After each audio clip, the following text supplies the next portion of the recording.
गुरुदेव महेश्वर गुरुदेव साक्षात् ब्रह्म तस्मै श्री गुरवे नमः। ओम निरंजनं नित्यमनन्तरूपं भक्तानां विग्रहं वै ईशावतरं परमेश्वरं तं रामकृष्णं शिरसनः जताग्नेयदयिता शक्ति रामकृष्णे स्थिताय च सर्वविद्या सर्वं शारदं प्रणमामः। ओम नमः श्री जतिराजाय विवेकानंद सूरय सच्चिद सुख स्वरूपाय स्वामिने तापहरिति कृष्णाय वासुदेवाय देवकीनंदनाय नंद गोपकुमाराय गोविंदाय नमो नमः। সবাইকে আমার নমস্কার শুভেচ্ছা। পঞ্চমদল আজকে শ্রীকৃষ্ণ চৈতন্য মহাপ্রভুর ইচ্ছাতে পঞ্চমদলের সৃষ্টি হয়েছিল। এই দিনে মহাপ্রভু চেয়েছিলেন ভক্তজন আবার বেরোক, ওই আবির আর রং নিয়ে আবার কৃষ্ণ প্রেমে মাতোয়ারা হয়ে গেল। তো পঞ্চম দলের মাহাত্ম বৈষ্ণব সমাজের মধ্যে খুব বেশি, দোলের থেকেও বেশি মাহাত্ম পঞ্চম দলের। কারণ পঞ্চম দলের দিন স্বয়ং মহাপ্রভু অর্থাৎ যার মধ্যে কৃষ্ণ এবং রাধিকা দুজনে একসঙ্গে বিরাজ করছে। বৈদিক কৃষ্ণ, অন্দরে রাধিকা, যিনি যার মধ্যে বিরাজ করছেন তিনি পঞ্চম দলে একটু রং এবং আবির নিয়ে সকলের সঙ্গে মিশতে চেয়েছেন। তাই এই দিনের এত মাহাত্ম আমরা নানা রকম ভাবে চেষ্টা করি যাতে গোসাইরা আজকে এই দিনে আমাদের প্রতি প্রসন্ন হন, বা গোসাইরা যদি প্রসন্ন হন তাহলে কৃষ্ণ প্রেম আমরা পেতে পারি। শ্রীরামকৃষ্ণ বলছেন রাধা কৃষ্ণ মানো আর না মানো, রাধা কৃষ্ণ মানো আর না মানো, তাদের মধ্যে প্রেমটাকে না, অর্থাৎ কৃষ্ণ এবং রাধার মধ্যে যে প্রেমাভক্তি সেটাকে শ্রীরামকৃষ্ণ গ্রহণ করতে বলছে। তো ট্র্যাডিশনালি আমরা ওই ভাগবত কথা শুরু করব। তো ভাগবত কথা প্রথমে শুরুতে আমরা ভাগবতের প্রথম শ্লোকটা আমরা একটুখানি আলোচনা করব, তারপর ভাগবত কি করে লেখা হলো, যেগুলো প্রত্যেক বছরই আমরা আলোচনা করি, তবু সেগুলো একটু বলবার আমরা আলোচনা করে ভাগবতের প্রতি আমাদের পুষ্পাঞ্জলি দেব। প্রথম শ্লোকটি যখন আমরা জানি যে বেদব্যাস যখন জন্মগ্রহণ করলেন তখন পৃথিবীতে এইরকম অবস্থা হয়েছিল যে কপট ধর্ম ছিঁড়ে গিয়েছিল। কপট ধর্ম কাকে বলে? যেটা এখনো চলছে অবশ্য। কপট ধর্ম কখনো তো নিবারিত হয় না, ধর্মের পাশাপাশি কপট ধর্ম চলে। কিরকম অবস্থা ছিল? কপট ধর্ম মানে হচ্ছে যোগ যাগ এসব তোমাকে করতে হবে, তাহলে তোমার পরিবারের উন্নতি হবে, তোমার সন্তানের উন্নতি হবে, তোমার বংশের উন্নতি হবে। এইসব মিথ্যা মিথ্যা স্তুতি বাক্য দিয়ে পূজা পাঠের দিকে মানুষকে আক্রান্ত করে তাদের থেকে পয়সা নিয়ে নেওয়া হতো। একে বলা হতো কপট ধর্ম। কিন্তু ধর্ম মানে কি? ধর্ম মানে হচ্ছে আমাদের মন যাতে ঈশ্বরের প্রতি নিযুক্ত হয়। আমরা যেখান থেকে এসেছি, আমরা যেখান থেকে আমাদের পাঠানো হয়েছে কিছু কাজের জন্য, সেখানে যাতে আমরা ফিরে যেতে পারি, কিছু ন্যায় নীতির মধ্যে আমাদের জীবন যাপন করতে পারি, তাকে ধর্ম বলে। তো ব্যাসদেব যখন জন্মগ্রহণ করলেন তিনি তখন আসলেন এই কপট ধর্মকে বিদূরিত করার জন্য। তিনি প্রথমে করলেন কি, 18টা ভাগে আমাদের যে বেদ পুরাণ ইত্যাদি ছিল, প্রথমে চতুর্বেদের যে ঋক্সাম যজুর্বেদ অথর্ব ছিল তাকে নির্ভর করে যে পুরাণ আমাদের এখানে লিখিত হয়েছিল। পুরাণ কাকে বলে? পুরাণ হচ্ছে কোন রাজ পরিবারের মধ্যে একজন ঐতিহাসিক থাকতো, যে ওই রাজ পরিবারের প্রথম থেকে আর বর্তমান দিন অবধি তিনি ওই রাজকথা লিপিবদ্ধ করতেন, এবং তাকে ওই ঐতিহাসিকের যে হিস্ট্রি বুকটা থাকতো তাকে বলা হতো পুরাণ।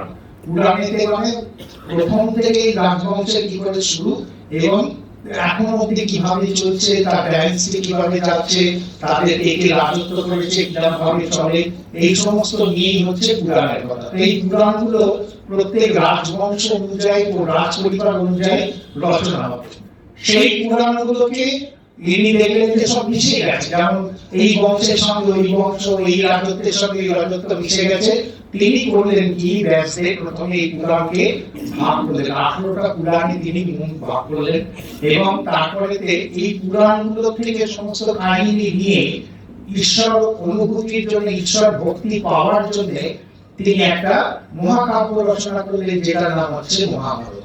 সেটাও কৃষ্ণের জন্মের পরে কৃষ্ণের সঙ্গে যে কুরু এবং পাণ্ডবদের যে সবচেয়ে বড় বংশ তখন ছিল ভারতবর্ষে বা পৃথিবীতে, এবং কুরু এবং পাণ্ডব বংশের সঙ্গে যে দ্বন্দ্ব, কৃষ্ণের সঙ্গে কৃষ্ণা প্রেমা ভক্তি, সেগুলো নিয়ে তিনি মহাভারত রচনা করলেন। কিন্তু এই সমস্ত রচনা হওয়ার পরেও তিনি দেখছেন যে কি আশ্চর্য, মানুষের মন কিন্তু এখন সেই কপট ধর্মের থেকে মূল ধর্মের দিকে আসছে। তিনি খুব বিষণ্ণ হয়ে গেলেন যে আমার সমস্ত কাজ কি ব্যর্থ হলো, আমার সমস্ত কাজ কি ব্যর্থ হলো।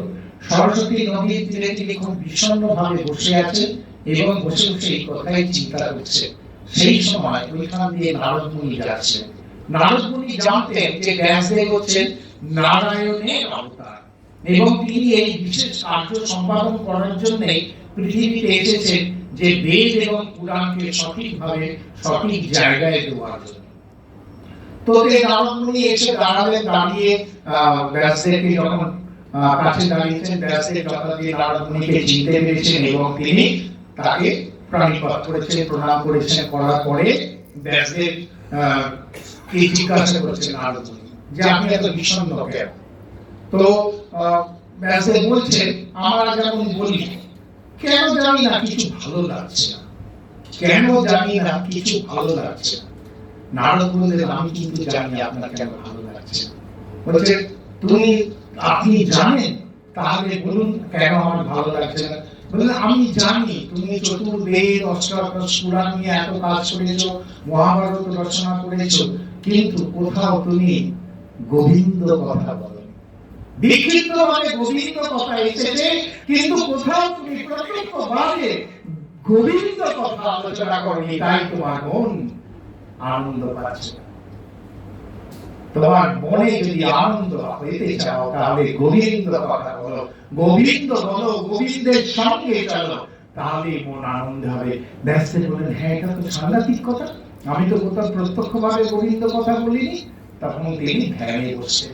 1000 বছর ধ্যানের পরে তার মধ্যে যে নারায়ণের যে অবতার লীলাগুলো প্রকাশিত হলো, সেইটা নিয়ে নতুন একটি পুরাণ রচনা করলেন, যাকে আমরা বলি শ্রীমদ্ ভাগবত পুরাণ বা শ্রীমদ্ ভাগবতম।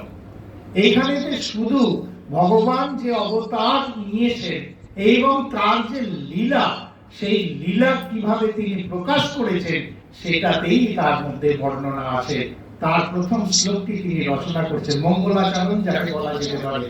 বলছেন, জন্মদাস্য যথায়ন্নাদি তৎ অভিজ্ঞ সনাত তেনে ব্রহ্মা বিলে অধিকাবয়ে উচ্চন্তি যৎসুরয় তেজপালিং মেদং যথা বিনিময় যত বিসর্গ মিশা ধর্মাস্মেয় সতন্ত নিরত কুহকং সত্যং পরম ধীমহি। এই যে কথাটা তিনি লিখছেন, এর বাংলা মানে করতে দাঁড়াচ্ছে যে বাক্য মনের অতীত সেই ভগবানকে, যিনি বিরাট শরীরে বসে আছেন, যিনি আনন্দ রূপে বিরাজমান, যিনি অনাদি, যিনি অনন্ত, যিনি নির্গুণ, নিরাকার, নির্বিকার, তার স্বরূপ কিভাবে প্রকাশিত হবে। তার স্বরূপ মানে সেই ভগবানকে আমরা কিভাবে প্রকাশিত পাবো, কি করে বুঝতে পারবো। তখন বলছেন, স্বরূপ লক্ষণ দ্বারা একমাত্র ভগবানের আমরা ধারণা করতে হবে। স্বরূপ লক্ষণ কাকে বলে? যেমন একটা নদী বা গঙ্গার পাড়ে একটা গাছ আছে, গঙ্গাকে দেখা যাচ্ছে না, কিন্তু গাছকে দেখে দূর থেকে বলছি আমরা ওই যে গঙ্গা। গাছটি গঙ্গা নয়, কিন্তু গঙ্গার তীরে গাছটি আছে, মানে ওই গঙ্গা বললে পরে আমরা গাছটাকে দেখিয়ে বলতে পারি যে স্বরূপ লক্ষণ ওখানে মা গঙ্গা বিরোচিত আছে বা গঙ্গা প্রবাহিত হয়ে চলেছে। এইরকম স্বরূপ লক্ষণ দ্বারা সেই বাক্য মনের অতীত, সেই নির্গুণ, নিরাকার, নির্বিকার ব্রহ্মকে আমরা ধারণা করতে পারি। এবং তিনি বলছেন, এই বিশ্বের সৃষ্টি স্থিতি লয় যার ইচ্ছাতে হচ্ছে, যিনি ব্রহ্মা, ব্রহ্মা মানে কি? ব্রহ্মা যিনি জগতের সৃষ্টিকর্তা, যার হৃদয়ের মধ্যে স্পর্শ করে, আদি কবি ব্রহ্মার হৃদয় স্পর্শ করে, যার মধ্যে সমস্ত ধ্যান ধারণা তিনি জাগরুক করতে পারে। ব্রহ্মা কিরকম ভাবে জ্ঞান পেল? ব্রহ্মা যখন সৃষ্টি হল, পদ্ম তিনি নারায়ণ অনন্ত শয্যায় শুয়েছেন, দৃশ্যটা ধ্যান করে নিন আপনারা মনে মনে। ওই নারায়ণের নাভি কমল থেকে পদ্ম বেরিয়েছে, তার মধ্যে ব্রহ্মা বসে আছেন চতুর্মুখ বিশিষ্ট, যিনি এই মাত্র বিশ্ব রচনা করবেন, কিন্তু তার কোনো জ্ঞান নেই। কি রচনা করবো, কাকে রচনা করবো, কাকে স্তুতি করবো। ভগবান তখন তার হৃদয়ে কমল স্পর্শ করছে। তার হাতে যে কমল আছে, শঙ্খ চক্র গদা পদ্ম তার হাতে থাকে, সেই কমল তিনি, সেই পদ্ম তিনি হৃদয়ে, ব্রহ্মার হৃদয়ে স্পর্শ করছেন। এবং স্পর্শ করার সঙ্গে সঙ্গে ব্রহ্মার মধ্যে সমস্ত জ্ঞান উদ্ভাসিত হয়ে যাচ্ছে এবং তিনি জানতে পারছেন এই পৃথিবী কি, কেন এই সৃষ্টি, এই বিশ্ব কিভাবে চলে, কার কার কি কাজের দরকার, এবং তিনি সেভাবে সৃষ্টি করতে শুরু করছেন। সেই আদি কবি ব্রহ্মার হৃদয়ে যিনি জ্ঞান প্রবেশ করান, তিনি হচ্ছেন সত্য, তিনি ট্রুথ।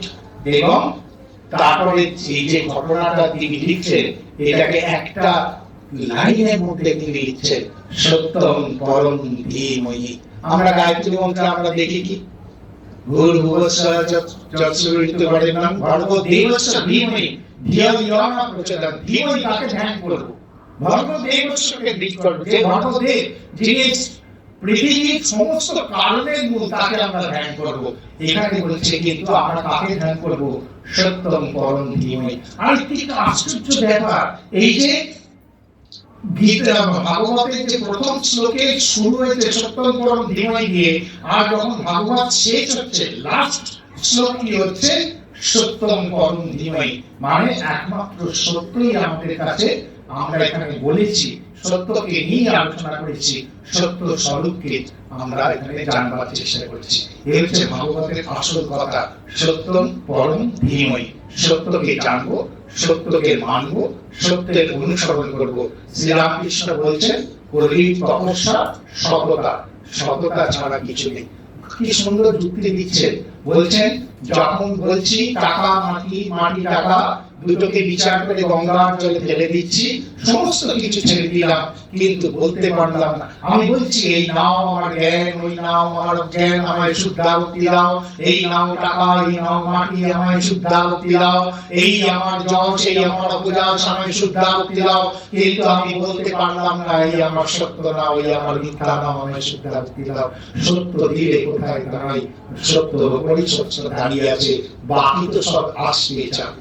যার জন্ম আছে তার মৃত্যু আছে, যার তৈরি হয় তার ধ্বংস হয়, কিন্তু সত্য সবসময় ধ্রুব। সেই ধ্রুবের কথা আছে। তো প্রথমে আমরা একটুখানি ভাগবত কি করে রচনা হলো আমরা শুনলাম। রচনা হওয়ার পর ব্যাসদেবের মনে চিন্তা হলো ভাগবত কি করে প্রচার করব, কে কে ধারণ করবে।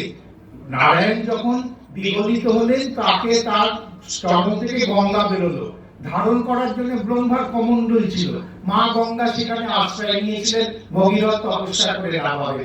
কিন্তু এই যে ভাগবত গঙ্গা যে সৃষ্টি হলো, তাকে কে ধারণ করবে, কে জগতে প্রচার করবে? মনে করলো কেন আমারই তো পুত্র আছে সুখদেব, যে মায়ের গর্ভে 18 বছর বসেছিল, যে মায়া মুক্ত হয়ে জন্মগ্রহণ করবো বলে 18 বছর পরে যখন তার স্বীকৃতি মিলল, তখন সে জন্মেই, সে জন্মাবার পরেই তার মধ্যে বৈরাগ্য এসে গেল এবং তিনি সংসার ছেড়ে চলে গেলেন। সেই সুখদেব অতি জ্ঞানী, অতি ভক্ত, অতি বৈরাগী, অতি সন্ন্যাসী, সবটাই অতি। তাকে যদি আমি ভাগবত দিই, তাহলে মানুষ সে কথা শুনবে, কারণ তখনকার জগতে সুখদেবের থেকে জ্ঞানী আর কেউ ছিল না। তিনি পাঠালেন কতগুলো কাঠুর রেখে, কারণ জানি হিমালয়ের কোন পর্বতের মধ্যে বসে সুখদেব তপস্যা করছে। তিনি কাঠুরেদের বললেন, দেখ ওরা তো পর্বতে কাঠ কাটতে চাস, তোদের আমি 4টে অক্ষর শিখিয়ে দিচ্ছি। এই কথা সবসময় গানের আকারে তোরা বলবি। নটবর, ধৃত, গোপু, এরকম একটা সংস্কৃতে 4টে শ্লোক তিনি বললেন। সেই শ্লোকটা বাংলা মানে হচ্ছে যে একটা মানুষ দাঁড়িয়ে আছে ত্রিভঙ্গ মুরারি হয়ে, তার যেন নটেদের মতন শরীর, তপ্ত কাঞ্চন তার বর্ণ, তার অধরেতে বেণু আছে, গলায় কৌস্তব মালা আছে, কর্ণে বৈজন, কর্ণে কুন্তল আছে, আর তার আর তার ঠোঁটে আছে মৃদু হাসি, যে হাসি আমাদের আশ্বস্ত করে। এবং তিনি এক পা বাড়িয়েছেন সেই বৃন্দাবনে প্রবেশ করবার জন্য, যে বৃন্দাবন তার সবচেয়ে প্রিয় লীলাভূমি। সেই বৃন্দাবনের দিকে তিনি এগিয়ে চলেছেন। তারা এই রূপটিকে বর্ণনা করছে, কাঠ কাটবার সময় এইসব গান করছে, করতে করতে করতে একটা জায়গায় পৌঁছেছে, সেখানেতে সুখদেব বসে ধ্যান করছেন। তার শ্রীরামকৃষ্ণ কি সুন্দর কথা বলতে আমরা তার কাছে বর্ণনা পাচ্ছি। ঠাকুর বলছেন, যখন প্রথম শ্লোক বলা হলো, তখন সুখদেব যিনি অখণ্ডের ঘরে ভাবে সমাবেশে মিলিত হয়ে গেছে, তার মধ্যে যেন প্রাণের সঞ্চার হলো। দ্বিতীয় শ্লোক যখন হলো, সুখদেবের ঠোঁট একটুখানি কেঁপে উঠলো। তৃতীয় শ্লোক যখন হলো, তার মধ্যে যেন প্রাণের স্পন্দন খুব ভালোভাবে বোঝা গেল।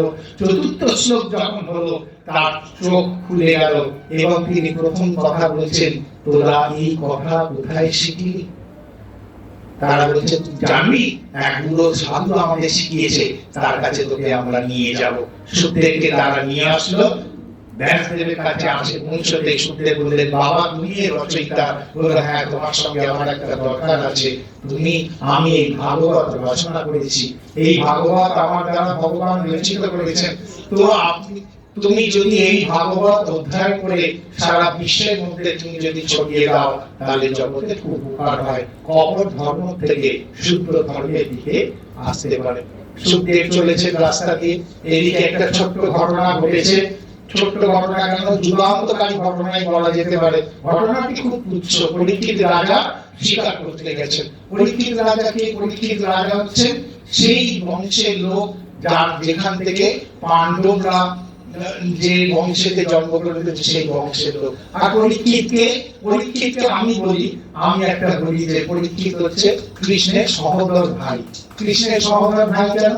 যখন পরীক্ষিত রাজা গর্ভে ছিলেন, মা উত্তরার গর্ভে, অভিমন্যুকে আমরা জানি চক্রবর্তী ওই যুদ্ধের মধ্যে পরাজিত করেছে এবং অভিমন্যু তখন মা উত্তরার গর্ভে ছিলেন।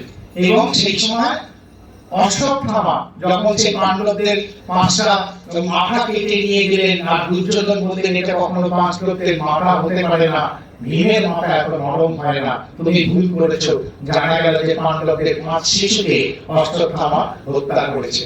তখন অশ্বত্থামা রাগের চোটে, পাণ্ডবদের 5 জন শিশু ছিল, আর একটি শিশু গর্ভে আছে, তাকে মারবার জন্য ব্রহ্মাস্ত্র প্রয়োগ করলেন। এবং তখনই শ্রীকৃষ্ণ কুন্তী মায়ের কাছে বিদায় নিয়ে তখন তিনি দ্বারকার দিকে যাত্রা করছিলেন। সেই সময় এসে মা উত্তরা কৃষ্ণের পায়ের মধ্যে বললেন যে আমাকে রক্ষা করো।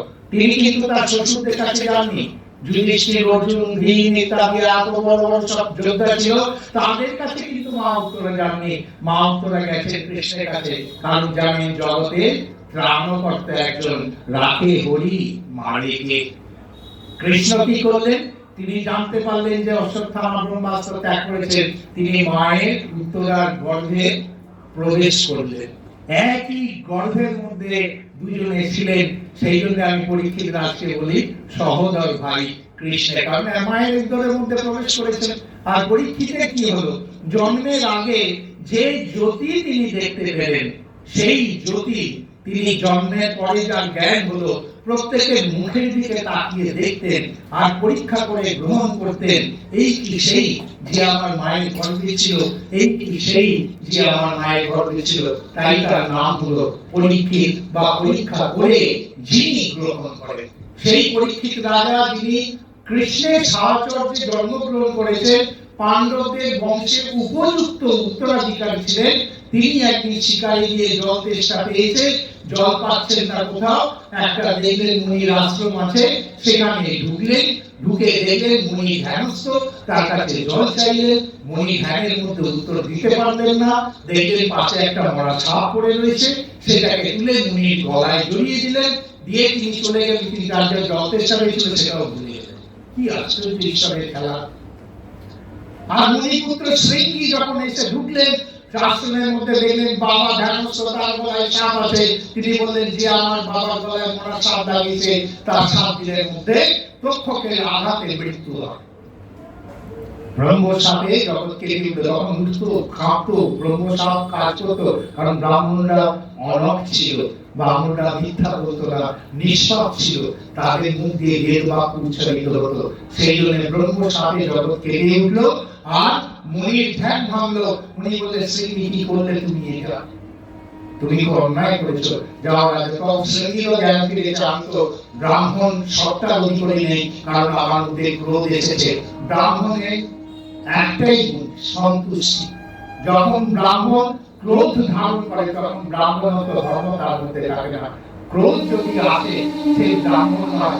আমি ব্রাহ্মণত্ব ধর্ম থেকে বিচ্যুত হয়েছি। পরীক্ষিতকে গিয়ে বললেন, আমি আপনাকে ব্রহ্মশাপ দিয়েছি, 7 দিনের মধ্যে আপনি মারা যাবেন তক্ষকের আক্রমণে। পরীক্ষিত তার চরণে প্রাণিপাত করলেন, করে বললেন, খুব ভালো করেছো, আমি এতদিন জগতে আছি, কৃষ্ণকে ভুলে আছি। এই 7 দিনের মধ্যে আমাকে জানতে হবে কৃষ্ণকে, কৃষ্ণকে কিভাবে পাওয়া যায়।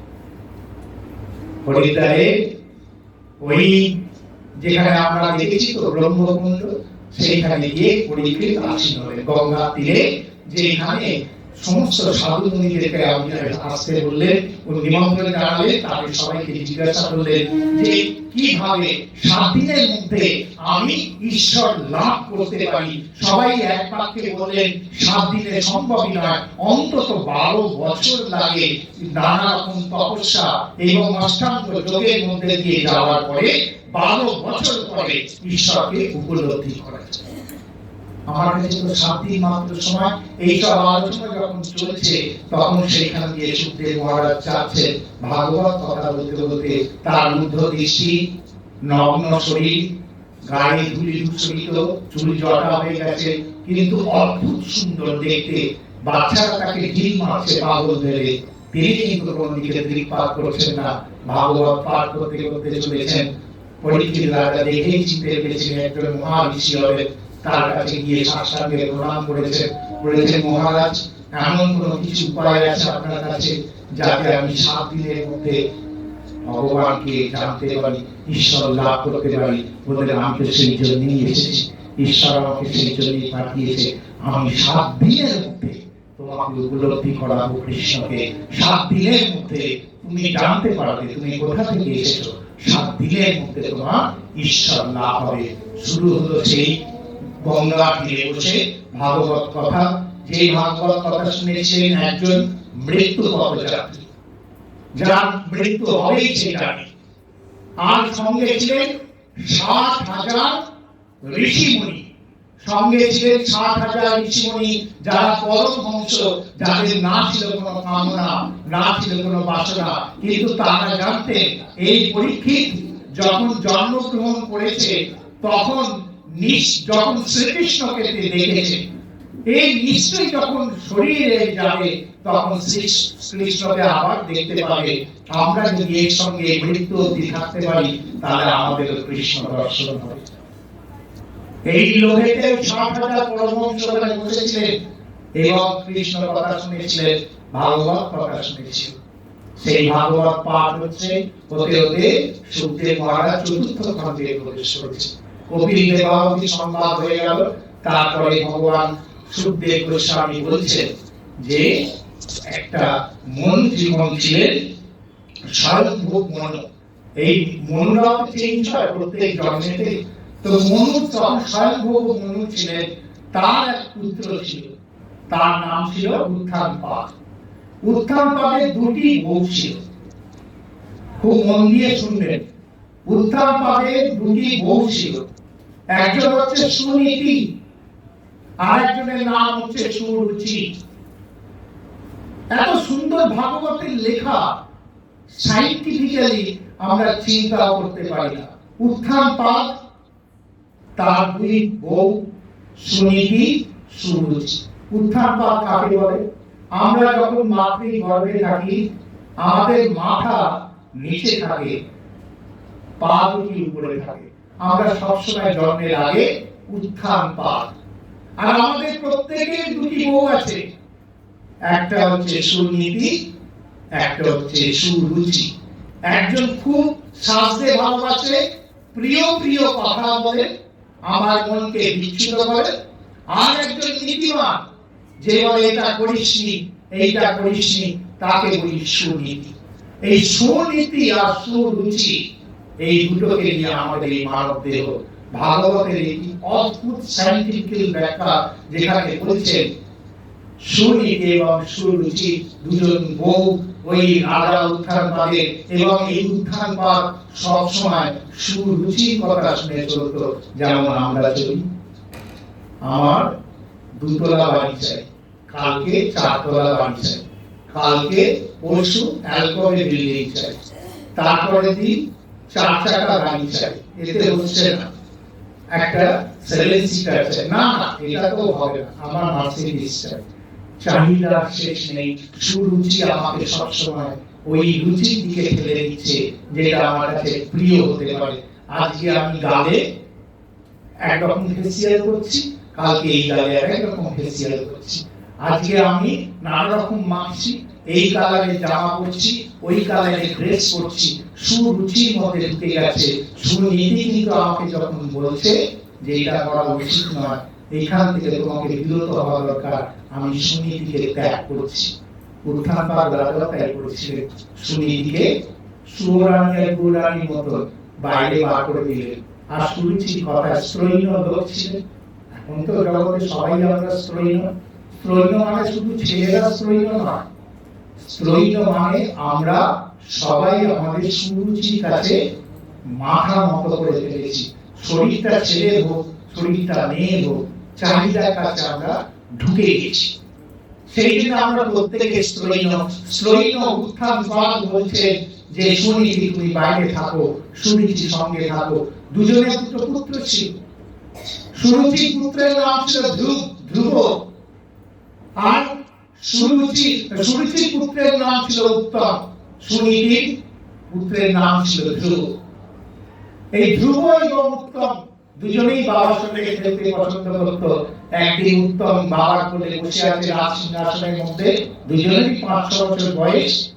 সেই সময় ধ্রুব এসে বাবার কোলে উঠতে চাইল, কিন্তু স্ত্রৈণ রাজা তাকে কোলে নিতে পারল না, কারণ সুরুচি যদি রাগ করে, সুরুচি যদি রাগ করে, তাই তিনি তার সন্তানকে কোলে নিলেন না।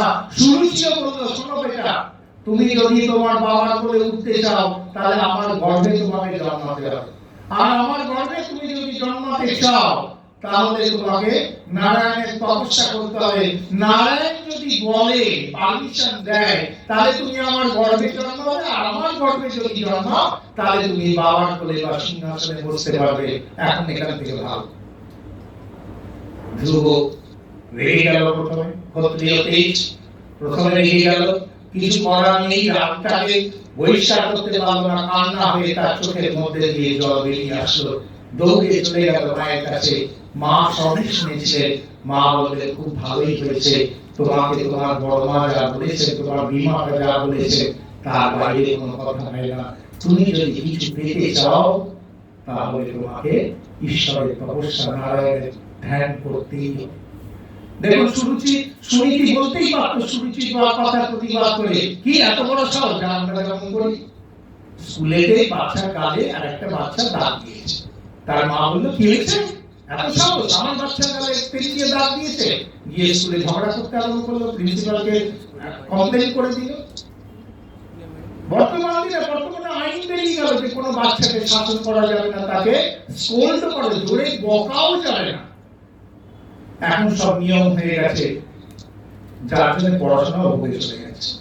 কারণ শিক্ষা ব্যবস্থার মধ্যে তো স্ট্রিক্টনেস চলে গেছে, শিক্ষার দরকার নেই, আর অশিক্ষা যত প্রচারিত হয় তত রাজশক্তি সেটা সুবিধা হয়, এটা আমরা সবাই জানি।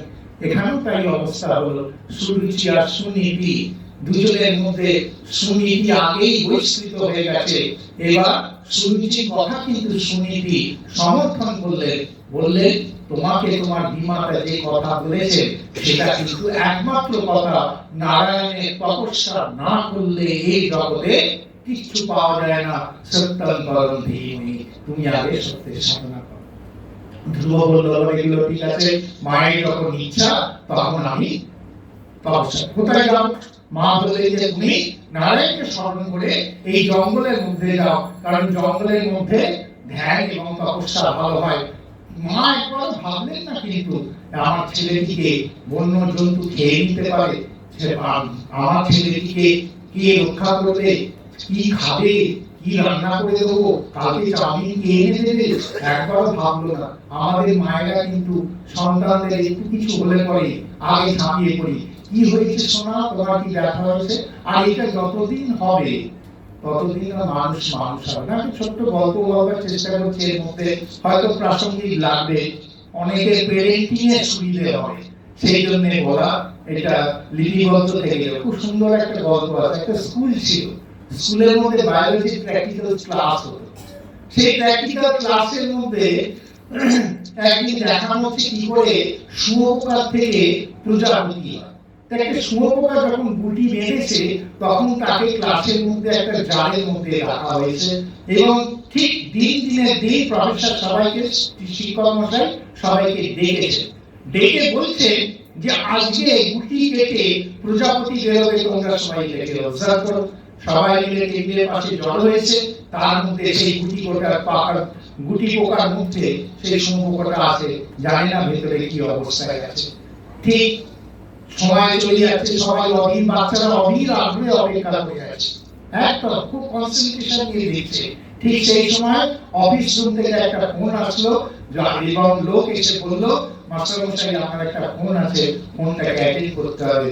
ওরা বললো, এরা টিচার তার স্টুডেন্টদের বললো, দেখ ভাই আমি একটু ফোনটা ধরে আসছি, তোরা কিন্তু যা হচ্ছে পুরোটা দেখে যাবি এবং আমাকে পরে লিখিতভাবে জানাবি। মাস্টার মশাই গেলেন। ঠিক সেই সময় ঘর থেকে বেরোলেন, আর দেখা গেল গুটি পোকাটা একটু একটু করে নড়ছে এবং পোকাটা কাটছে। 5-7 মিনিট পরে দেখছে বাচ্চারা, স্টুডেন্টরা দেখছে যে ওই ভেতর থেকে পোকাটা বেরোবার জন্য কি কষ্ট করছে, ঘষাঘষি করছে। তাদের মধ্যে খুব দয়া হলো, মায়া হলো, যেমন আমাদের মায়েদের হয় বর্তমান দিনে। তারা কি করলো, ওই গুটি পোকাটাকে একটা ব্লেড দিয়ে আস্তে আস্তে কেটে প্রজাপতিটাকে বার করলো। প্রজাপতিটা বেরোলো, কিছুক্ষণ পরে ছটফট করে মারা গেল। শিক্ষক মশাই ফিরে এলেন, ফিরে এসে বললেন, কি রে প্রজাপতিটা মরে গেল কি করে?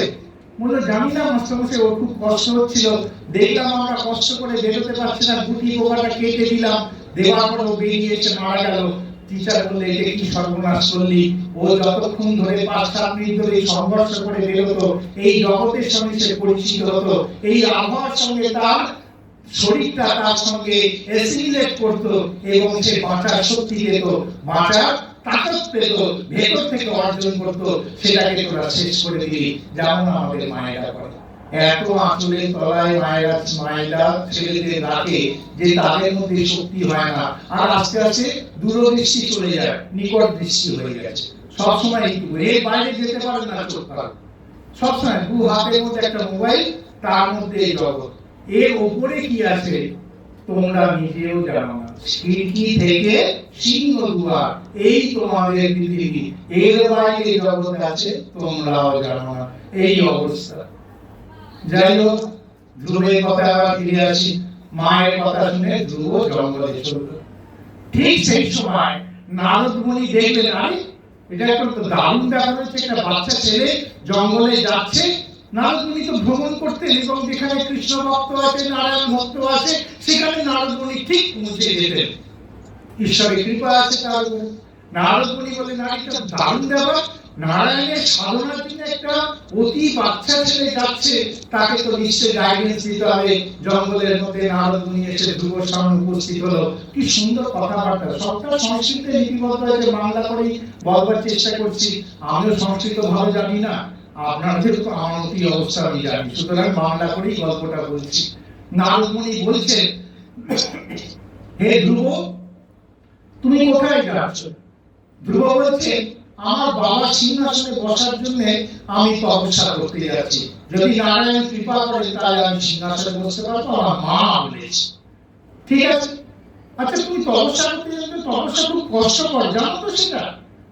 বলছেন, হ্যাঁ সেটা জানি, কিন্তু তপস্যা করতে গেলে না খেয়ে থাকতে হয়, গাছের তলায় শুতে হয়, তুমি তো রাজার ছেলে, তুমি গাছের তলায় শোবে কি করে? বলে, ওসব আমি জানি না, যার জন্য তপস্যা করছি তিনি বুঝছো। কে বলতে পারে? কে বলতে পারি আমরা যে যার জন্য আমরা কাজ করছি তিনি বুঝবেন? আমরা কেউ বলতে পারি না। ধ্রুব 5 বছরের একটি বাচ্চা, সে বলতে পেরেছিল। নারদ বললেন এই তো বিশাল কথা। আরো নানা রকম ভাবে কথা বললো। বলার পরে ধ্রুব বলল আমি আপনাকে চিনেছি, আপনি নারদ মুনি। আমি আপনাকে চিনেছি, আপনি নারদ মুনি। কারণ তার হৃদয়ের মধ্যে ভগবান প্রকাশিত হয়ে তার সত্য উদ্ঘাটন করেছে। আপনি আমাকে এরকম ভাবে ভরকে দিতে পারেন না, আমি নারায়ণের তপস্যা করব। আপনি আপনি যদি চান তাহলে আমি সেটা করতে পারি। নারদ বললেন সে তো ঠিক কথা, কিন্তু তোমাকে একজন সদ্গুরু চাই। সদ্গুরু যদি না থাকে তাহলে ঈশ্বর লাভ হয় না। বলে সেইটাই তো কথা, সেই জন্য ভগবান আপনাকে আমার কাছে পাঠিয়েছেন, কারণ আমার সদ্গুরু চাই। ভগবান সেটা জানেন, আর আমার থেকে বড় সদ্গুরু কে হতে পারে না। আপনি আমার গুরু বৎসর। এটাও একটা বিরাট ব্যাপার। আমরা গুরু হওয়ার জন্য দেখুন ভাগবতে কত বছর আগে এই কথা বলে গেছে। আমরা গুরু হওয়ার জন্য নানা জায়গায় যাই, কাউকে গুরু পদে বরণ করে নি। এটা করার কখনো দরকার নেই।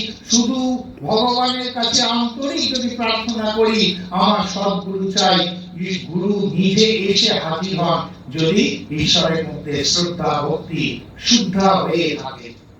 শ্রদ্ধা মানে বিশ্বাস, ভক্তি মানে তার প্রতি নিবেদন যদি শুদ্ধা পবিত্রতম হয়ে থাকে, তাহলে ভগবান সদ্গুরু নিশ্চয়ই পাঠিয়ে দেন।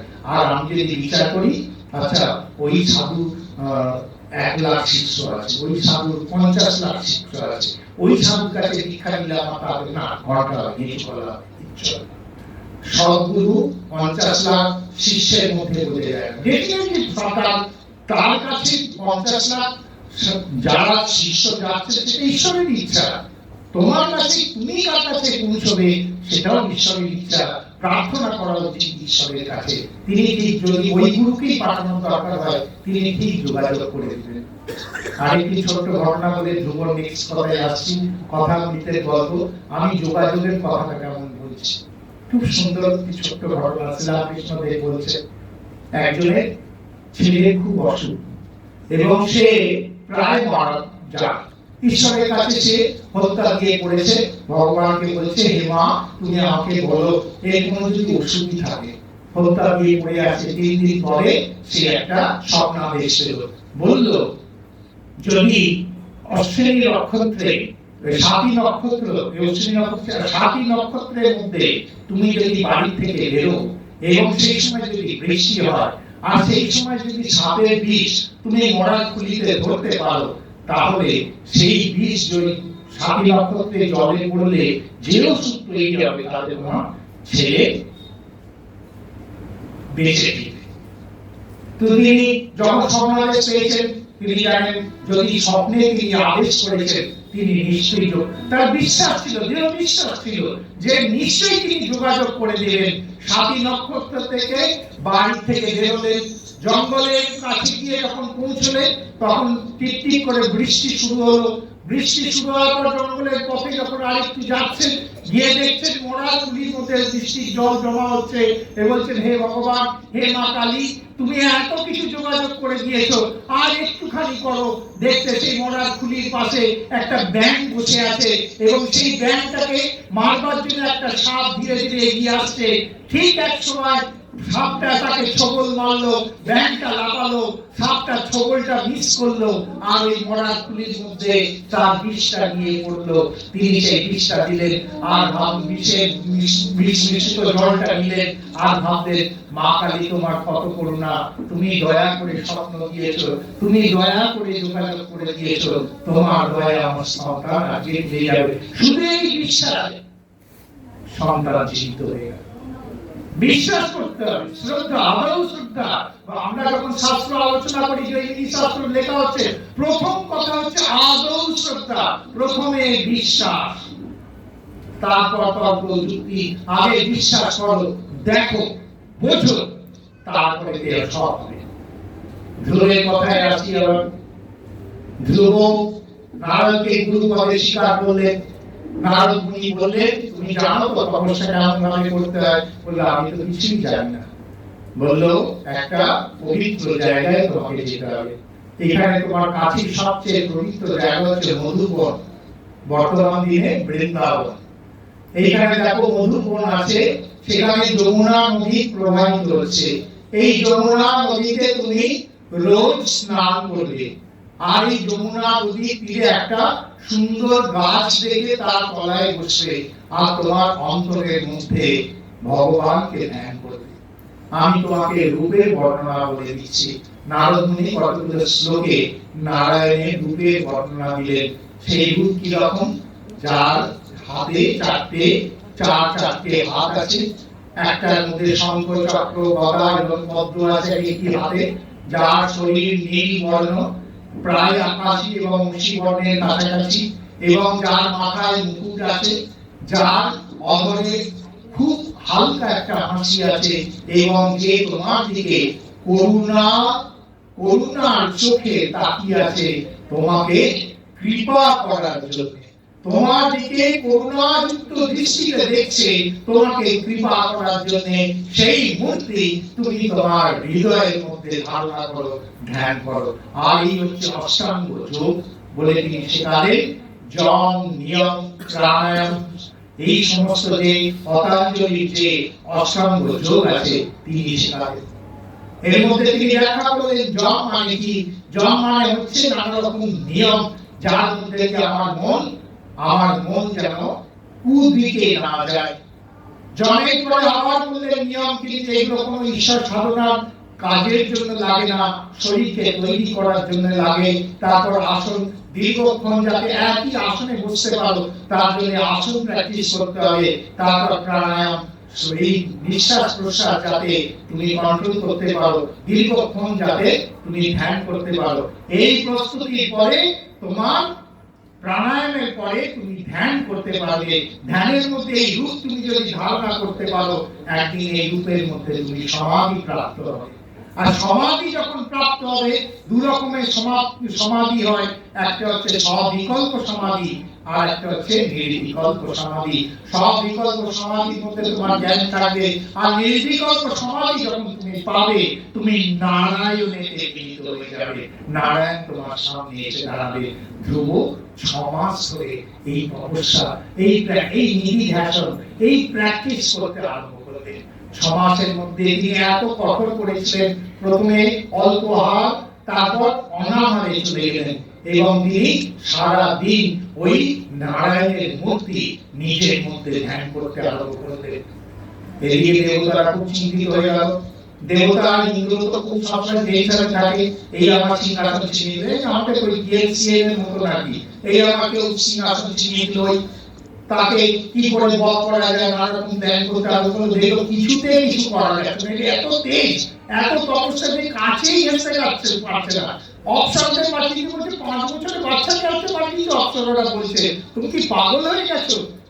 তখন ইন্দ্র আর কোনো উপায় না দেখে সমস্ত দেবতাদের নিয়ে নারায়ণের কাছে গেল। বলে হে নারায়ণ, রক্ষা করো। নারায়ণ বলে কি হয়েছে? বলছে কেউ একজন মধুবনে তপস্যা করছে, আমার মধ্যে আমার ইন্দ্রকে শক্তি সে নিয়ে নেবে। নারায়ণ বলে তুমি ভয় পাচ্ছ একটা বাচ্চাকে? তোমার কোনো চিন্তা নেই, যে বসেছে সাধনা পেয়েছে আমাকে পাওয়ার জন্য সাধনা করছে, ইন্দ্রত্ব পাওয়ার জন্য করছে না। যাই হোক, 6 মাস অতিবাহিত হলো, প্রায় 6 মাস হতে চলেছে। নারায়ণ এসে উপস্থিত হলেন ধ্রুবের সামনে, আজকে দর্শন দেবে, কিন্তু ধ্রুব চোখ খুলছে না। তখন নারায়ণের মনে হলো, আরে এইটাই তো ব্যাপার, যখন আমার রূপ সে হৃদয়ের মধ্যে দেখতে পাচ্ছে, সে তো আনন্দে আছে। যখন ভগবানকে আমরা ধ্যান করি আমাদের হৃদয়ের মধ্যে, হৃদকমলের মধ্যে, তখন আমরা যে আনন্দ পাই অন্য কিছুর মধ্যে সেটা পাই না। নারায়ণ বললেন সেটা তো সত্য কথা, আমাকে ওর হৃদয়ের থেকে আগে আমার ছবিটাকে মুছে দিতে হবে। নারায়ণ ধ্রুবের হৃদয় থেকে ছবিটাকে মুছে দিলেন। ধ্রুব সঙ্গে সঙ্গে চোখ খুলল, চোখ খুলেই দেখছে সামনে ওই মূর্তি দাঁড়িয়ে আছে, এবং তখনই তিনি একটা কথা বললেন, কি গো, আমি যেমনটি ভেবেছি তেমনটি তুমি? নারায়ণ একটা দারুণ কথা বললেন, যে কথাটা আমাদের কাছে একটা আশ্বাসের স্বরূপ। বললেন, ভক্ত আমাকে যেমন চায় আমি তেমন রূপে আছি। শ্রীরামকৃষ্ণ বলছেন, লাস্টে লিখিত দিচ্ছে, যে যা চাবে সে তা পাবে। যে যা চাইবে সে তাই পাবে। নারায়ণ বললেন ধ্রুবকে, ভক্ত আমাকে যেমন চায় আমি তেমন আছি। আইফোন চাও আইফোন হয়ে আছি, এমআই ফোন চাও এমআই হয়ে আছি, স্যামসুং চাও স্যামসুং হয়ে আছি। আর যদি সব ত্যাগ করে তুমি আমায় চাও, আমি আছি। অদ্ভুত কথা, অদ্ভুত যোগাযোগ। শুধু একটুখানি মোড় ঘুরিয়ে দেখতে হবে। শ্রীরামকৃষ্ণের কথা, একটু মোড়টাকে ঘুরিয়ে দে, আর কিচ্ছু না। চাহিদা বাসনা ছাড়া কোনটা কিন্তু অন্যায় নয়, কিন্তু তার মধ্যে নিমজ্জিত হয়ে যাওয়া সেটা অন্যায়, সেটা পাপ। জগতে চাহিদা থাকা দরকার, চাহিদা না হলে সংসার তৈরি হয় না, সংসার চলে না। চাহিদা থাকতে হবে। আমার যদি খিদে না থাকে তাহলে তো মুশকিলের কথা, তাহলে আমার রোগ হয়েছে, তাহলে হসপিটালে ভর্তি হতে হবে। কিন্তু আমার মধ্যে চাহিদা যদি না থাকে তাহলে তো আমি পাগল হয়ে গেছি মানুষ। কিন্তু চাহিদার মধ্যে আমি যদি নিমজ্জিত হয়ে যাই, চাহিদা যদি আমাকে গ্রাস করে যায়, তখন সেটাই যুগের মতন ক্ষয়প্রাপ্ত হয়ে গেছে, ধরে নিতে হবে।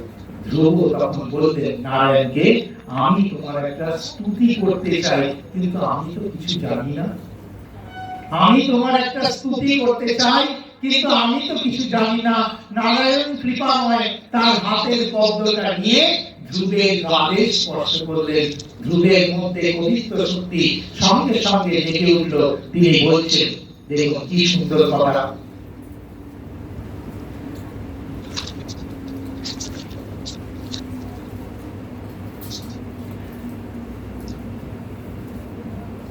শ্রী ভগবান ধ্রুবর মনস্কামনা পূর্ণ করবার জন্য দয়া পরবশ হয়ে তার হাতে বেদময় শঙ্খ দিয়ে ধ্রুবের গণ্ডস্থল স্পর্শ করলেন। শ্রী ভগবানের সেই স্পর্শে ধ্রুব ভাষায় উৎপত্তি লাভ করে পরম ভক্তি লাভ অনন্ত কীর্তি হরি স্তব করতে আরম্ভ করলেন। প্রথম কথা বলছেন, যে অনন্ত বিশ্ব মনবাচমিমাং প্রসূতম সঞ্জীবত কিলো শক্তি ধরোষধন্না অনাশ্রম হস্তচরণ শ্রবাতকাদিন প্রণাম নম ভগবত পুরুষায় তুভ্যম। যে সর্বশক্তিমান নিজের চিৎশক্তির প্রভাবে আমার অন্তরে প্রবেশ করে প্রসূতের মতো অবস্থিত আমার বাক শক্তি, হস্তপদ ছত্র চর্ম প্রভৃতি ইন্দ্রিয়গুলোকে উজ্জীবিত করেছেন, আপনি সেই পরম পুরুষ ভগবান। আপনাকে আমি প্রণাম করি।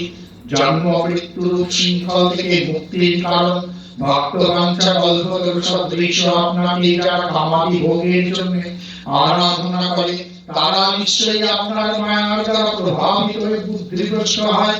অর্চন্তি কল্পতরুং পুনঃ যৎস্পর্শং নরতিয়োপি বিনা নৃণং দৃষ্টমায়স্তব মায়ায়াতে জীতং ভাবাপ্রিয় ভিক্ষণবন্নহিত। যারা ভগবানকে চেনে ভোগ্য বস্তু, যা বিষয় ইন্দ্রিয়ের সংস্পর্শে উৎপন্ন হয়, সেই ভোগ্য বস্তু কামনা করে, তার নিতান্তই হতভাগ্য।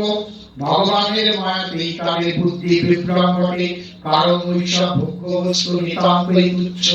বিষয় ইন্দ্রিয়ের সংস্পর্শে যে সুখের উৎপত্তি, তা তো ক্ষণিকের, তা নশ্বর। অস্থায়ী সুখ যদি ভোগ করতে চাও, তবে তা নরকেও পাওয়া যেতে পারে। তার জন্য ভগবত আরাধনার কি দরকার? ধ্রুব বলছেন, হে প্রভু, আমি বুঝতে পেরেছি আপনার কৃপা যে বিষয় ভোগ আমাদের করা উচিত নয়, অনন্ত হরির দিকে মন দেওয়া উচিত। কিন্তু আমি তো তোমাকে পাওয়ার জন্য আমি স্তব করিনি, আমি স্তব করেছি বাবার সিংহাসন পাওয়ার জন্য। আমি কি একদম আমার বুদ্ধি বিভ্রম হয়ে গেছে। আমি তো বাচ্চা ছেলে, ক্ষুদ্র বুদ্ধি, বিষয় বুদ্ধি আমার মধ্যে প্রবল, তাই আমি তোমাকে ছেড়ে রাজ সিংহাসন চেয়েছিলাম। কিন্তু আজকে আমি বুঝতে পারছি মানুষের কাম্য বস্তু হচ্ছে ভগবত ঈশ্বর লাভই হচ্ছে মনুষ্য জীবনের উদ্দেশ্য। শ্রীরামকৃষ্ণ বলছেন তিনটি বাক্যের মধ্যে একটি হচ্ছে কঠিন তপস্যা সততা, আর ঈশ্বর লাভই হচ্ছে মনুষ্য জীবনের উদ্দেশ্য। আমি এটা ভুলে গিয়েছিলাম।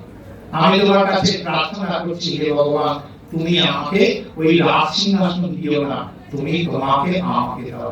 আমি তোমাকে চাই, আমি শুধু তোমাকে চাই।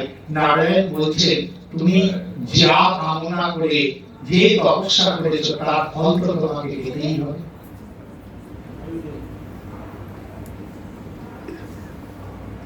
যে তপস্যা করে তুমি আমাকে তপস্যা করেছো, যার জন্য তুমি এই জঙ্গলে এসেছো, যে তপস্যার কারণ তোমাকে তো সেটা পেতেই হবে।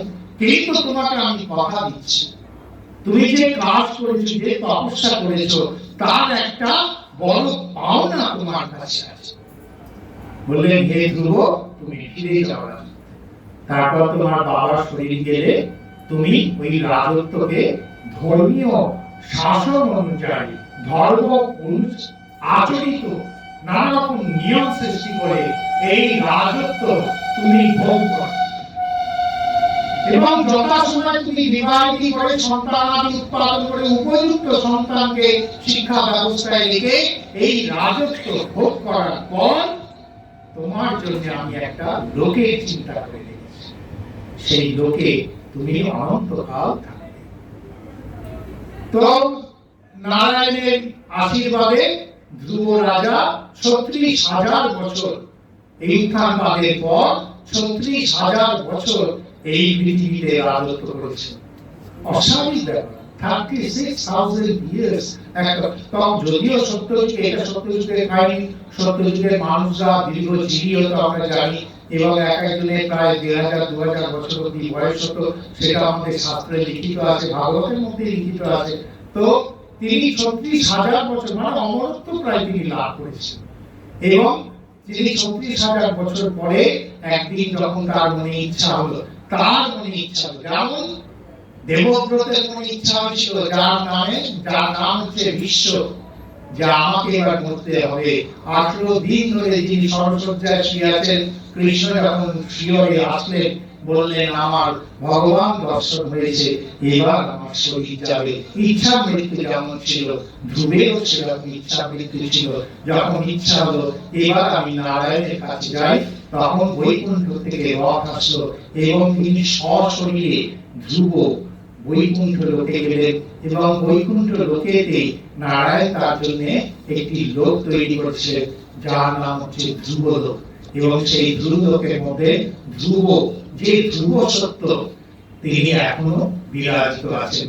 সপ্তর্ষি মণ্ডলের মধ্যে আমরা বলি যে একদম উপরে যে সবচেয়ে উজ্জ্বল তারাটি, সেটি হচ্ছে ধ্রুব তারা, বা এই রাজা ধ্রুবই ওখানে ওই সপ্তর্ষি মণ্ডলের মেন তারা হয়ে তিনি আছেন। যদিও সপ্তর্ষি মণ্ডল থেকে এই তারা দূরত্ব অনেক দূর, আমরা সপ্তর্ষি মণ্ডল আকাশে যে ধ্রুব তারা স্ট্রেট লাইন ধরে অনেক দূরেতে সেই ধ্রুবলোক, এই ধ্রুবলোকে পৌঁছলে মানুষ অমর অজেয় হয়ে যায়। এইভাবে ভাগবত কথার মধ্যে লিখিত আছে। ধ্রুব চরিত্র এখানে আমাদের সমাপ্ত হলো। আমরা এখানে কি আজকে আমরা দাঁড়ি টানছি, ভাগবতের উপর ব্যাসকে এবার বিশ্বাস দেওয়ার চেষ্টা করছি। জয় ঠাকুর, জয় মা, জয় সন্তী। সবাই মিলে আমরা একটুখানি রামকৃষ্ণ স্মরণ করবো। রামকৃষ্ণ স্মরণ আপনি তো নিবেদন করলেন, তো সন্ধ্যা আরতি করলেন। আচ্ছা, আবিরটা দিয়ে আমি আর দেব বলতে পারছি। এই যে আপনাদের মনে একটা ইচ্ছা আছে না, গৃহী আর সন্ন্যাসী, আমাদের এই সন্ন্যাসীদের মধ্যে একটা ভাব আছে যে আমি সন্ন্যাসী, গেরুয়া পরে আছি বা সাদা পরে আছি, লাল নীল হলুদ নানা কিছু কাপড় পরে আছি, সন্ন্যাসী সন্ন্যাসী ভাব। এবং তারা বলে যে গৃহীদের অত্যাচারে গেলাম। এটা নিয়ে আমার একটা মানে আপত্তি আছে। আপত্তি মানে হচ্ছে গৃহী কাকে বলে? আমরা কি কোনোদিন ভেবেছি যারা এরকম ভাবে থাকি, গৃহী মানে কি? এই দেহরূপ গৃহে যিনি বাস করছে তিনি হচ্ছেন গৃহী। সে গেরুয়া কাপড়ের মধ্যে একই লোক বাস করছে, আর সাদা নীল হলুদ কালো কাপড়ের মধ্যে একই লোক বাস করছে। গৃহী আর সন্ন্যাসীর মধ্যে কিছু তফাৎ নেই। আমি দিলে ভগবান তাড়াতাড়ি নেমে এসে রাধাকে সঙ্গে নিয়ে দাঁড়িয়ে পড়বেন না। আপনার যে ভক্তি আছে, যার কারণে এত লোক এখানে আসছে, তার ভক্তিকেও তিনি একইভাবে এসে দাঁড়াবেন। এটা ক্ষমা করবেন। এই আধ্যাত্মিক জ্ঞান অর্জন করা যায় না। উঁচু ঢিপিতে জল জমে না, ঢিপি কেটে দিলে তার মধ্যে জল এসে খুব তাড়াতাড়ি জমে। চাইতন্যের ভক্তি যদি আমরা আশ্রয় করতে যাই, আগে ওই অহংকারটাকে বাদ দিতে হবে। আমার গুরু একটা দারুণ কথা বলতেন, গুরুদেব বলতেন যে অহংকার কি করে যায়, বলছে আমাদের জিজ্ঞেস করলেন একদিন ভগবানের সবচেয়ে প্রিয় খাদ্য কি বলতো, তারা কেউ বলছি এই ভুজিয়া, কেউ বলছি গুটকে, আমাদের শ্রীরামপুরের লোক আমরা জানি রাধা বল গুটকে খেয়েছিলেন, কেউ বলছি তারা বল পাঠার মাংস খেতে ভালোবাসে, তাহলে পাঠার মাংস, নানান যেসব পাচ্ছি বলছি। আমি বললাম নকুল দানা, সব জায়গায় মন্দিরে তো নকুল দানা দেওয়া, তাহলে নকুল দানা প্রিয় খাদ্য। ঠাকুর বললেন না রে, ভগবানের সবচেয়ে প্রিয় খাদ্য হচ্ছে অহংকার। যার যত অহংকার তাড়াতাড়ি তাকে নাশ করে, যাতে তার অহংকার শূন্য হতে পারে। তা আমি জিজ্ঞেস করলাম ঠাকুর আমাকে এটা বলো যে অহংকারকে কি করে তাড়াতাড়ি নাশ করে। বললেন এই মুহূর্তে অহংকারকে নাশ করা যায় যদি ককে ত করে দেওয়া যায়। ককে যদি ত করে যায়, অহংকার না অহংকার, কার জন্য আছি, কে বলাচ্ছে, কে শুনছে, কার জ্ঞান, কার কথা, কার আবির, কে মাকে, কে দেয়। ব্রহ্মার্পণম ব্রহ্মহরি ব্রহ্মানো ব্রহ্মানাতম ব্রহ্মৈব তেন গন্তব্যম ব্রহ্ম কর্ম সমাধিনা। ব্রহ্মের কাজ ব্রহ্ম স্বয়ং করাচ্ছেন, যিনি দিচ্ছেন আহুতি তিনিও ব্রহ্ম, যিনি নিচ্ছেন তিনিও ব্রহ্ম, সমস্তটা ব্রহ্মময়। আর এই ব্রহ্মময় জগতে প্রবেশ করবার জন্য ভগবান আমাদের অষ্টাদশ অধ্যায় গীতাতে গিয়ে বলছেন সর্বধর্মান পরিত্যাজ্যম মামেকং শরণং ব্রজ অহং তাং সর্বপাপেভ্য মোক্ষয়িষ্যামি মা শুচো। তোমার যা যা ধর্ম আছে সব ত্যাগ করো, সমস্ত তোমার পুত্র ধর্ম, মাতৃ ধর্ম, পিতা ধর্ম, ছাত্র ধর্ম, শিক্ষক ধর্ম, চাকরি ধর্ম, যা যা ধর্ম আছে সব ত্যাগ করে তুমি আমার শরণাগত হও, তাহলে তোমার জন্ম জন্মান্তর রঞ্জিত সমস্ত পাপ মোক্ষয়িষ্যামি আমি শেষ করব, দিয়ে তোমাকে মোক্ষ দেব। ভগবান বলছে সর্বধর্মান পরিত্যাজ্যম মামেকং। আমরা যদি তার শরণাগত হই, পঞ্চম দলের দিন চৈতন্য মহাপ্রভুর নির্দিষ্ট দিন আধ্যাত্মিক জগতে আমরা তার চরণে প্রার্থনা করি, হে ভগবান তুমি আমাদের মধ্যে সেই চিন্তা দাও যাতে আমরা মদ মাৎসর্য থেকে মুক্তি পাই। আমাদের গুরুদেব বলতেন সমস্ত রিপু চলে যায়, কাম বয়স হলে চলে যাবে, লোক যদি ডাক্তার হিসেবে 400 সুগার, কালকে মিষ্টি খাওয়া বন্ধ, লোক চলে যাবে, ক্রোধ চলে যাবে, জামাই বা বৌমা এসে যখন বলবে এই রুটি রইল খেয়ে নেবে, আমার টিকতে রাত হবে, কালকে ফিরবো, তখন ক্রোধ চলে যাবে, কার উপর ক্রোধ করবো, রুটিটা দয়া করে দিয়েছে। কিন্তু যায় না হচ্ছে মা দাদা মাৎসর্য, মোহ চলে যায়। এই কথাগুলো শোনার পর মোহ চলে যায়, পুত্র মোহ, পুত্র মোহ সব।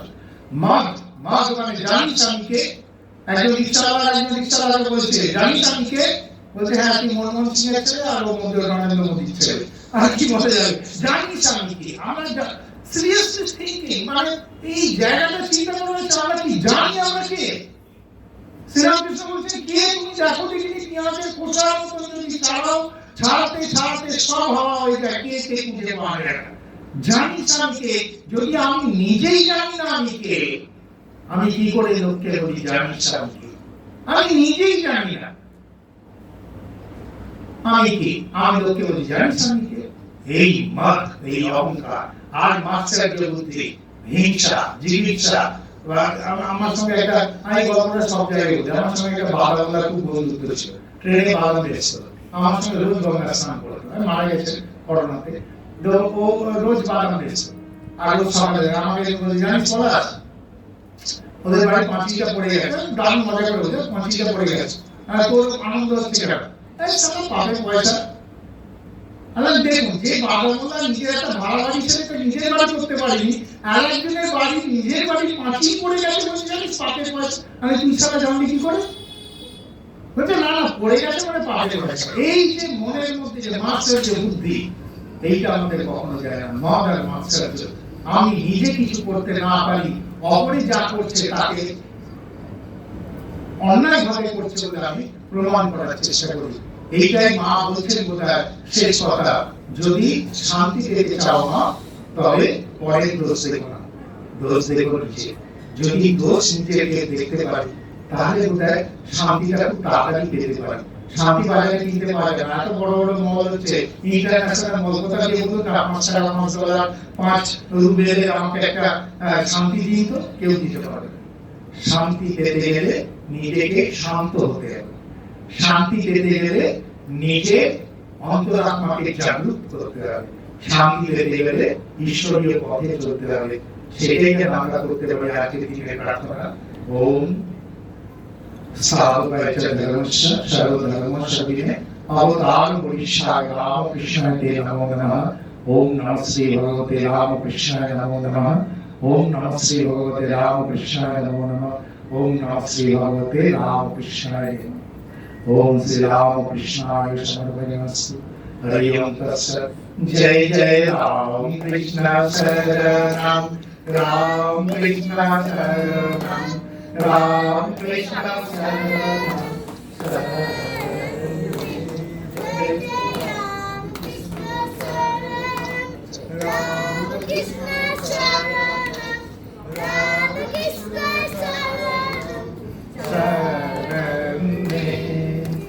कृपा ही केवलम, कृपा ही केवलम, कृपा ही केवलम शरण में प्रभु, कृपा ही केवलम, कृपा ही केवलम, कृपा ही केवलम शरण में। जय राम कृष्ण शरणम राम कृष्ण शरणं राम कृष्ण शरणं शरण में।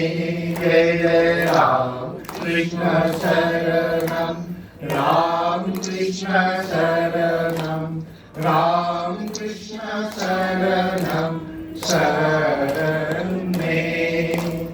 शरणागतो हम, शरणागतो हम, शरणागतो हम शरण में प्रभु, शरणागतो हम, शरणागतो हम, शरणागतो हम शरण में। जय जय राम कृष्ण शरणं राम कृष्ण शरणं राम कृष्ण शरणं शरण में।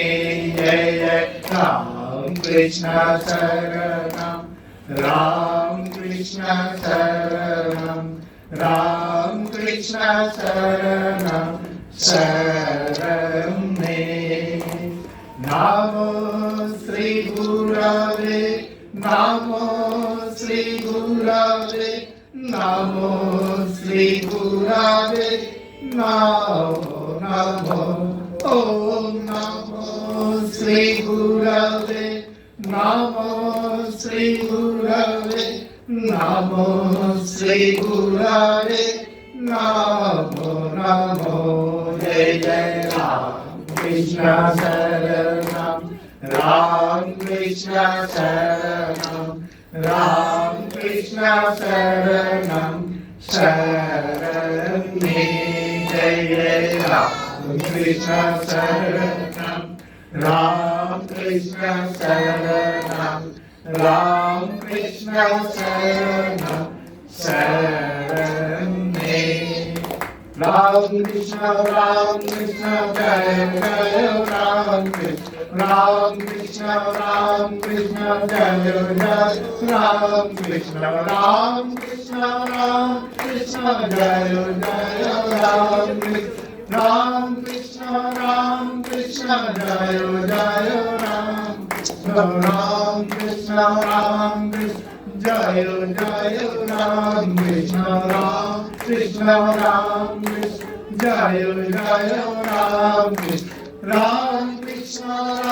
कृष्ण जय जय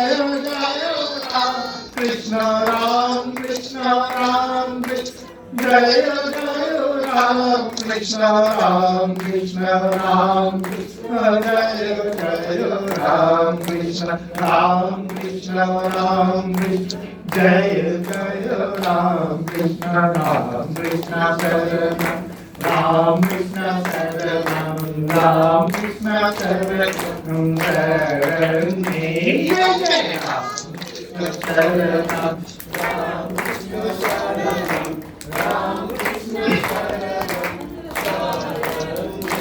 गुरु कृपा ही केवलम कृपा ही केवलम कृपा ही केवलम गुरु कृपा ही केवलम कृपा ही केवलम कृपा ही केवलम केवलम जय जय जय गुरु जय गुरु जय जय गुरु श्री गुरु जय जय गुरु जय जय गुरु जय गुरु जय गुरु जय जय गुरु श्री गुरु जय जय गुरु जय जय मां जय मां जय मां श्री मां जय मां जय जय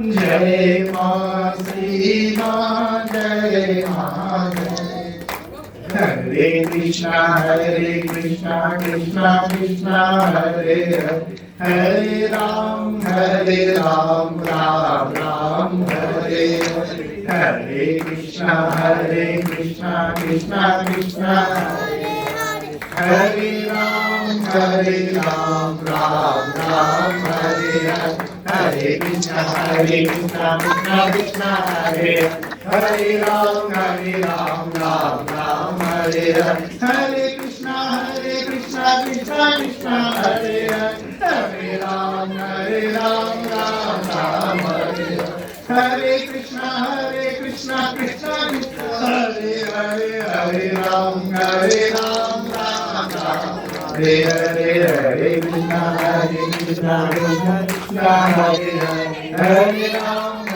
राम राम हरे हरे कृष्णा कृष्णा कृष्णा हरे हरे राम राम हरे हरे बोलो सद्गुरु भगवान की जय बोलो भगवान श्री राम कृष्ण देव की जय माता शारदा बहन की जय स्वामी जी महाराज जी की जय प्रणमानंद जीव की जय श्री कृष्ण भगवान की जय माता राधिका रानी की जय तारा दक्षिणी माता की जय श्याम सुंदर जीव की जय राधा वल्लभ जीव की जय मदन मोहन जीव की जय शंकर भगवान की जय ब्रह्मदेव की जय सुखदेव आचार्य की जय श्रीमद् भागवत पुराण की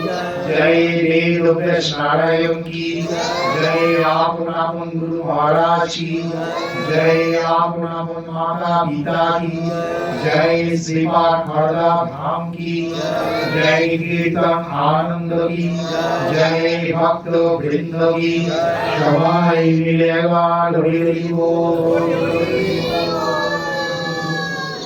हरि ओम शांति हरि ओम शांति हरि ओम शांति